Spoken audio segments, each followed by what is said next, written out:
Hi, I'm Betty. Welcome to my kitchen.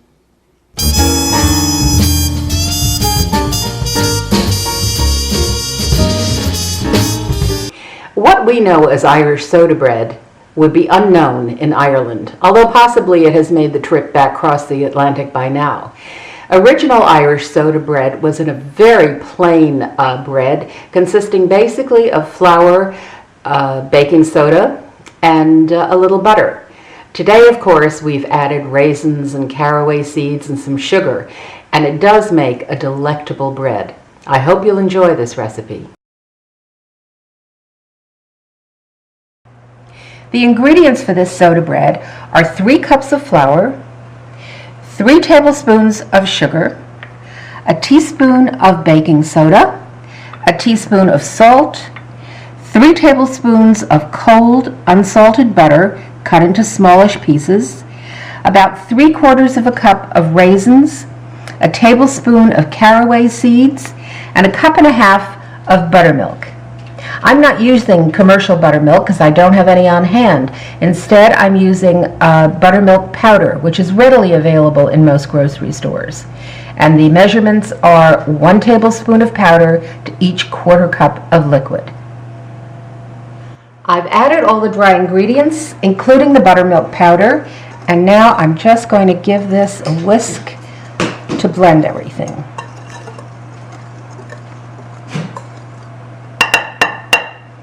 Next, I'm going to add my cold butter.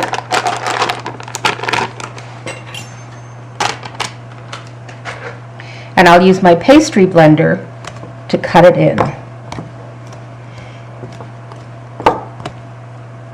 If you don't have a pastry blender, I'll show you how to do it the old-fashioned way,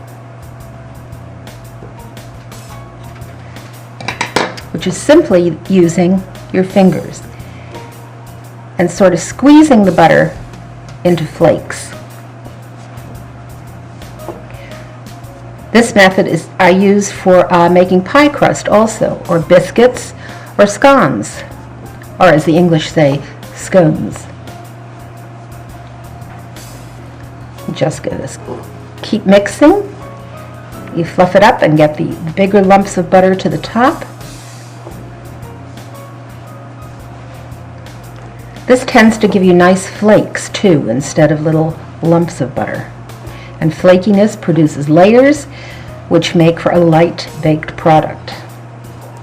The butter is all incorporated, and now I'm going to add the raisins and the caraway seeds.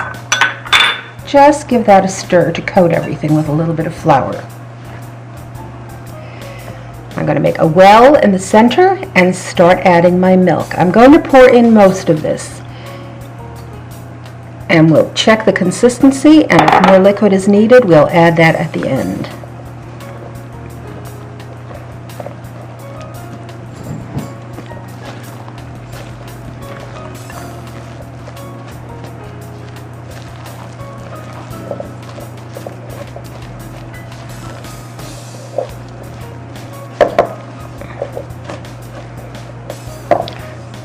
Like it might be enough.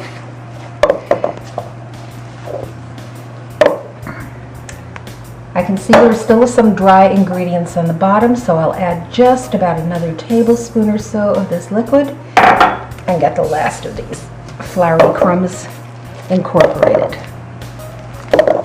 You want a slightly moist dough. There, that looks good. All right. I'm going to add a little flour to my surface here.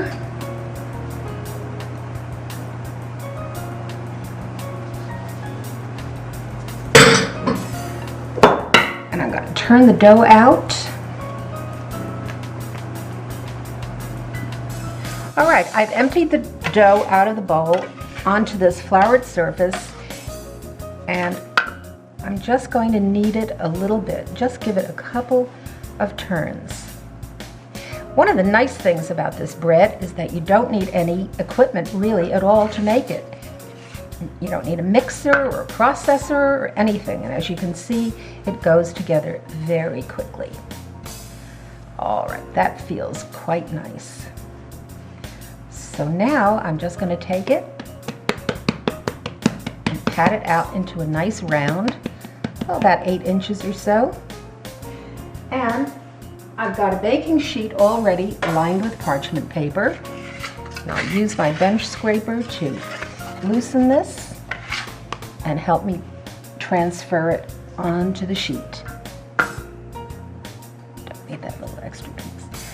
And now with a very sharp knife, I'm going to mark an X in it, about a 1/4 inch deep or so. And this will open up as it bakes. Let's make sure that's separated there. Okay, and now it's ready to go into my 375-degree oven for about 50 minutes until it's nicely browned.